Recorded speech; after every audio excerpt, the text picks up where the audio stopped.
how it happens. You'll find that the sins that are in your life, your children will have a weaker ability to resist that temptation. And they'll usually use you as an excuse. There was a set of twins, a guy working for Time magazine. It was at the time the biggest magazine. Time and Life were the biggest magazines on the planet. And this guy, this young reporter, is trying to get a gig. He wants to do a big story, big story, big story. And they were kind of putting him off. They didn't want to really, he needed more stories under him. And so they said, do a special interest story. I want you to find out why homeless people are homeless. Go interview homeless people one after another and see what kind of a story you can write me. And then we'll see if we're going to give you a more permanent position here.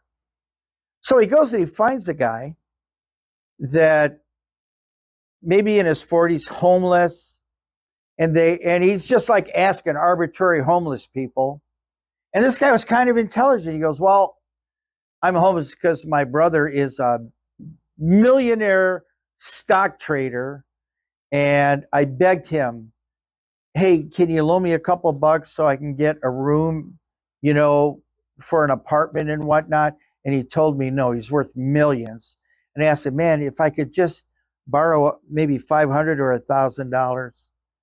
And he said, and what really hurts me is he's my twin brother. We're twins. And so I feel this connection. And that reporter thought, this is the gift of a lifetime. You have one twin that's a millionaire and one twin that's homeless, and the millionaire twin won't help him. This is a good story. You know what I mean? So he goes to the millionaire, goes to the brother, tracks him down, try to get an appointment. Finally, he after a couple of weeks, he gets an appointment. It's about your brother. So, okay. He lets him, he has the appointment. He says, is it true your brother is homeless and he asked you for a couple $100 or what? You told him no? He says, yeah, that's true. He says, again. And he goes, as it happens, let me tell you something. He says, I'll help my brother. And I've done it a million times. I pay for his rehab. I put him up in an apartment, get him cleaned up, pay all his fines, everything that he's done, buy him new clothes, and I give him a job in my firm. And he gets 2 or 3 paychecks. He does okay, gets 2 or 3 paychecks under his belt. And the next thing I know, his stereo, his TV, everything's been pawned. All his furniture has been sold. The apartment's empty, and he's on a binge, and I don't hear from him for about 5 or 6 months. And he's on the streets. And then when he gets hard up enough and desperate enough where he can't even afford his heroin, he comes crawling back and asks me if I could just get $200, everything will be fine. So yeah, I told him no. I told him I'd send him to rehab and let him go through that again and get him the mental health voodoo that they sell him down there. And I'd take care of all that, but I'm not going to just give him cash because it's going right in his vein and I'm not going to do it. You want him to shoot heroin? You give him the cash, right? So then they asked the guy, hey, your brother says he would help you and he's helped you a million times. Why? And this is clear. This is very, very important in this story.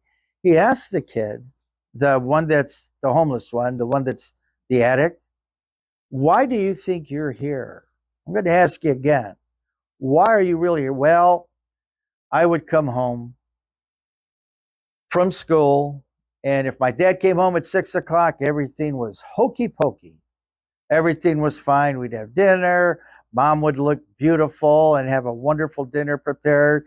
And Dad would ask Mom how her day was, and then ask what I learned in school, and my brother what he learned in school. And I always learned more than my brother. But if my dad was 1 minute late, if it was 1 minute after 6, nobody had any idea when he was coming home and who he would be, because he would come through that house like a raging beast. It's like somebody let a tornado off inside our house. And he would beat my mom and beat me, beat my brother, and he would be drunk in the stink of it, and he'd be beating us and throwing up while he's beating us because he had so much alcohol in him. And that's all I know is addiction. That's all I know. That beast that lived in my dad, that beast lives in me, and that's how I live my life. That's why I'm here. And now he's like the reporter. Like now he's a little, because they're twins. They look the same. They're the same height, same physical attributes. They look and act, and they're identical. How does one end up a millionaire stockbroker and one? They're both brought up. Even in school, they were in the same grade and they had the same last name. So they're sitting even in the same spot of the classroom for everything. They were identical. How is this one a millionaire growing up in the same kitchen table with that one? Right? So he goes and he asks the millionaire, how is it that your brother is out on, like, how did you end up here? Like so successful, like to look at you like perfect. He goes, well, I'm not perfect, but I'll tell you how I got here. My dad came home at 6 o'clock. Everything was perfect. Everything was hokey pokey. He'd ask my mom how her day was, tell her how beautiful she was. He would ask us how our day at school was and what did you learn today? Did you learn anything new, anything exciting? And I always knew a little more than my brothers, so that was fun. But pretty much, if my dad, if it was 1 minute after 6 and that car wasn't in the driveway, we had no idea when he was coming home. If it was going to be 11 o'clock or midnight or 7:30, we had no idea when he was coming home or who was going to come home when he showed up, because he was going to go through our house like a tornado. He was going to start with beating my mom till she couldn't move. And then when he was done with her, he's going to turn on me and my brother. He was going to beat us till we couldn't sit down or stand up. It was brutal. And I said, I'm never going to do that. When I come home, my family's going to be glad I showed up, and I will show up, and I won't be late. I'm going to be there, and I'm never going to do it. What happens to you doesn't matter. It's your response to what happens to you. Everyone's got a story. Everyone is doing something, and everyone's had something, someone do some, where. We'll talk about homos next week. Oh my God. Not this week. That's coming next. Guys, don't listen to him. It's okay if you cry. It doesn't make you.